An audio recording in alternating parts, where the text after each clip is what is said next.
रतिया सुना रोज खर्चा करले उता लाखों रुपया हमर जान ठकुरान होवे जिला माफिया हमर जान ठकुरान होवे जिला माफिया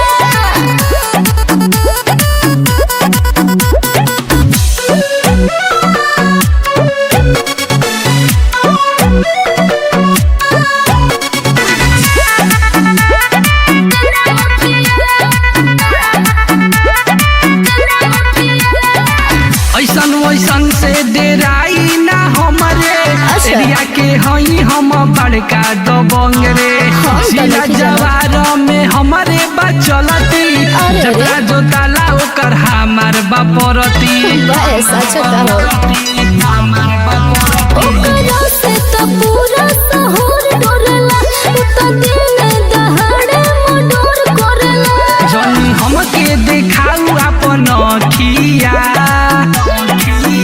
रोज खर्चा करले उता लाखों रुपया हमर जान ठकुरान होवे जिला माफिया हमर जान ठकुरान होवे जिला माफिया